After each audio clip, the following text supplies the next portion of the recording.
So hello my beautiful people, welcome and welcome back to Being Molly Jane, where we explore African village life. If you're stopping here for the first time, it is so good to have you here.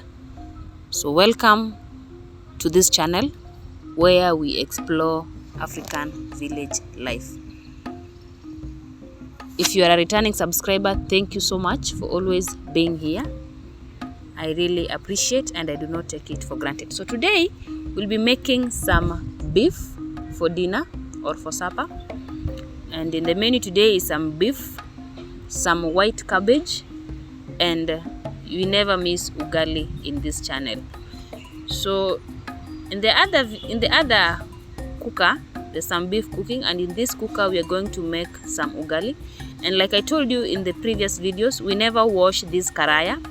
The pan we use to cook ugali, we never wash. We wash it when we want to use it, and to do that we start by heating it like this, and then when it is hot enough you remove it from fire and remove this scum that we call odeyo in Kijaluo, or we call malondo in Kiluya. We remove this, and whenever you do this, there's a sound that comes when you remove the malondo, and it calls the dog. So it is going to enjoy the malondo. So next we're going to wash this karaya, and it is usually rinsed with water. It is not washed with soap. It is usually just rinsed with water and some piece of a cleaning material. So once we have washed it with the first wash, we give it another rinse nicely like that, and then add water that we are going to use to cook the ugali. So the water will be heat until it boils, and then we'll prepare our ugali. In the meantime, we will be preparing our ingredients that we'll use to cook the beef. And now Samim is washing some tomatoes, which she's going to cut immediately after that.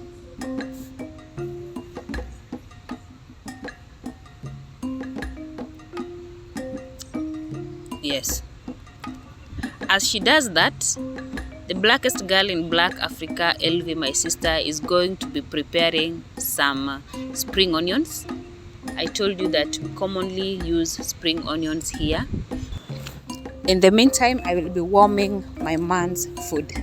If you don't get it, forget it, as I heat the water for ugali.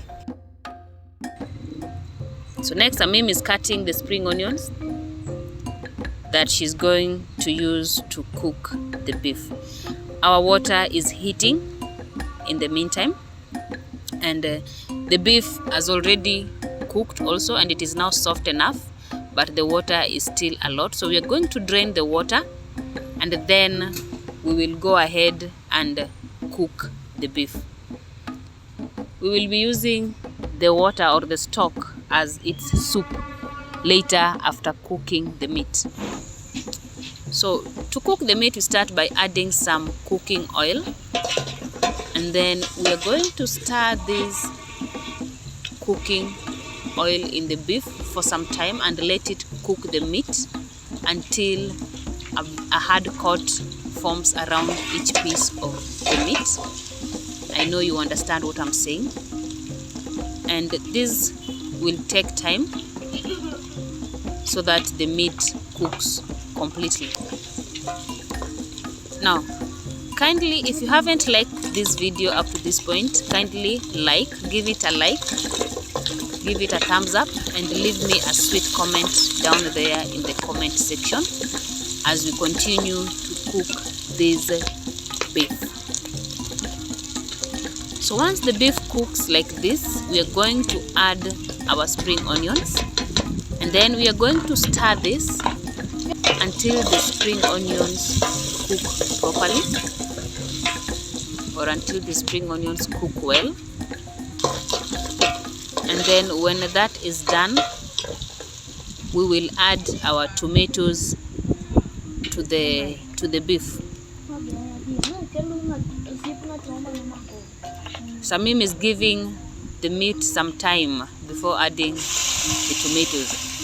And now that the tomatoes are here, she's going to cover them with the meat. I don't know why she does that every time. She covers the tomatoes with the meat and then let them cook under the meat. And they do that as they soak and release their juices, and Samim ensures that she maintains her fire as that happens.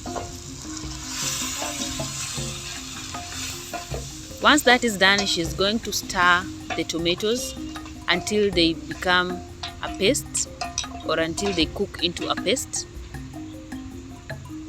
And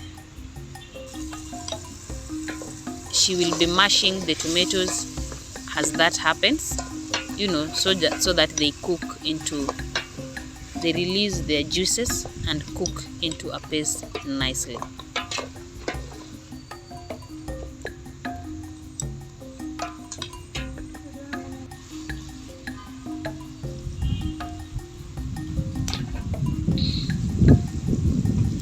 She then added salt to the beef. The salt added is according to what you prefer, or the taste you prefer, or according to your taste. And then she will stir the salt completely or nicely like that before adding the meat stock that we fetched earlier, or that we drained earlier from the beef. So once that is done, she's going to stir and cover it and let it cook for a further 5 to 10 minutes, nicely like that, as we continue with heating our ugali or preparing our ugali.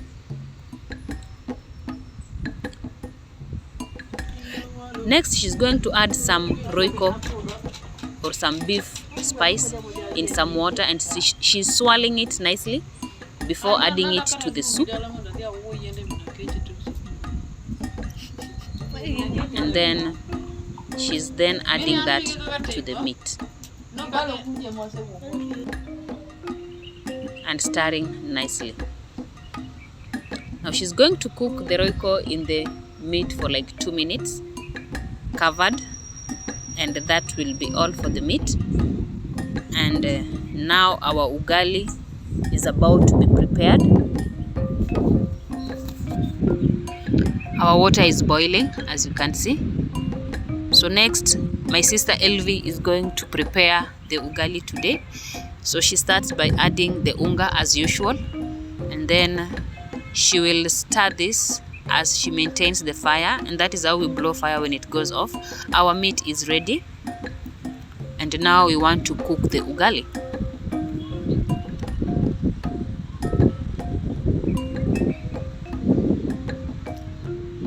So Elvi wants to stir the ugali as she mixes the flour and the water, or by mixing the flour and the water as she adds some more flour, and our meat is ready, looking very beautiful, very tasty, very flavorful. And our ugali is also being prepared. So like I've said earlier and before, we make ugali by mixing maize flour and water as we mix properly and turn and maintain fire. And this ugali is just ready. When you see the cooking stick being cleaned and the ugali being shaped into a beautiful shape, you always know it is ready. And she's going ahead to remove the ugali, or she will be removing the ugali shortly.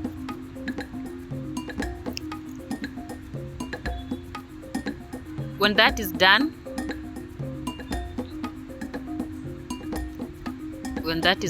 she's going to remove the ugali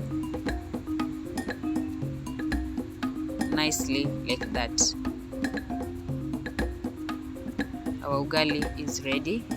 And now Samim has cut some onions and tomatoes that she wants to use to prepare some white cabbage. And now she's cooking the white spring onions in a sufuria as she waits for the sufuria to dry up completely so that oil does not splash on us while cooking as a result of water. Now next she has added the cooking oil, or she has added cooking oil to that, and she's going to cook this until the onions cook nicely. And then she added tomatoes to this, which she also cooked until they cooked into a paste. You know, I always say that. And then added her salt and stirred nicely as she mashes the tomatoes. And then when the tomatoes cooked nicely like that, she added her white cabbages.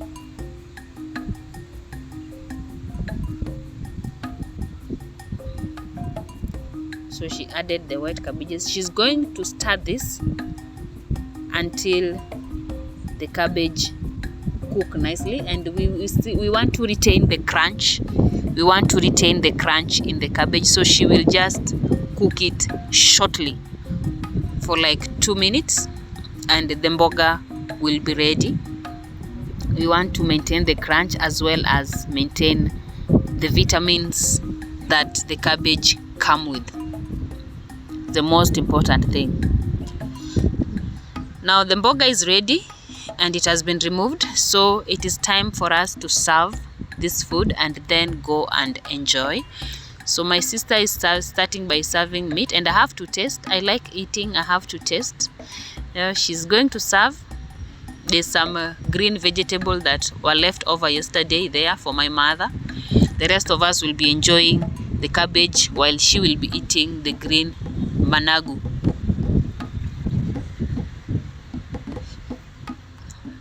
So we have served. And guys, if you're still watching this video up to this point, kindly like it, leave a sweet comment, and if you haven't subscribed yet, kindly subscribe to this channel so that you don't miss on the goodness of exploring an African village life. You know how it goes down here. We explore African village life, and we keep it original. We keep it very, very original. Now we have been served and it is time to go and enjoy this food.